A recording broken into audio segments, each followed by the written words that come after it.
Hey guys, it's Katie Duke, and this is the first video in the installment of the Real Talk series. Very small, short little clips about things that are in the nursing world. So today I'm going to give a few suggestions on how to choose a master's degree path if you're thinking about it. So first and foremost, the program that I did was an acute care nurse practitioner program. And what that did was that prepared me to take care of patients in the acute and critical care settings across the healthcare spectrum. So I can work with ICU patients, I can work in patients in the step-down and telemetry units, I can also work on the general surgery floors as well. However, I cannot take care of kids. That leads me into my next type of master's degree, pediatric nurse practitioner.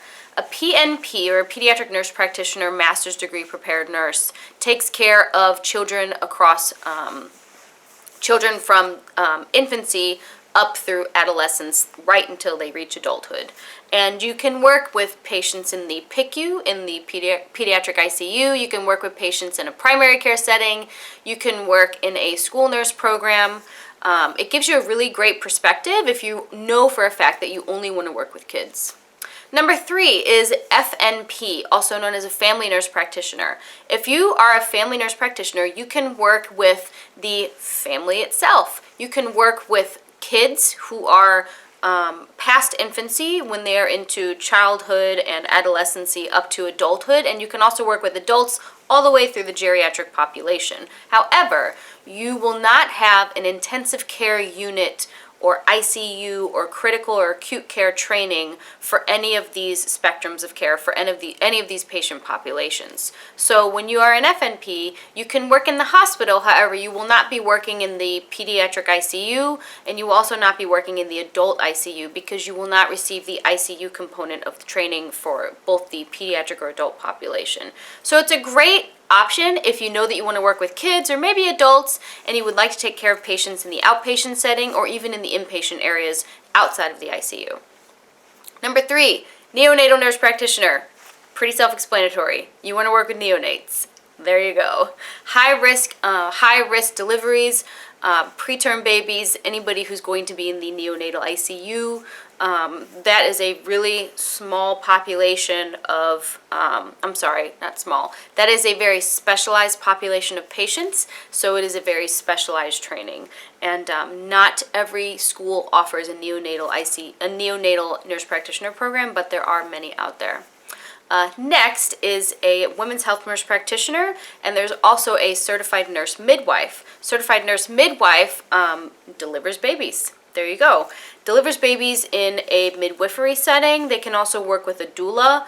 And additionally, in complements of that, you also have a women's health nurse practitioner.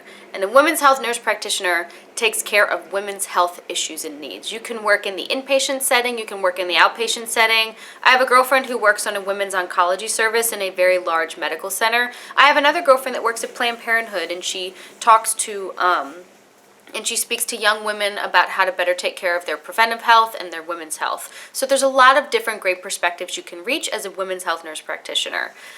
You can also become a psychiatric nurse practitioner, dealing strictly with patients in the psychiatric population. And you can work with both children and adults.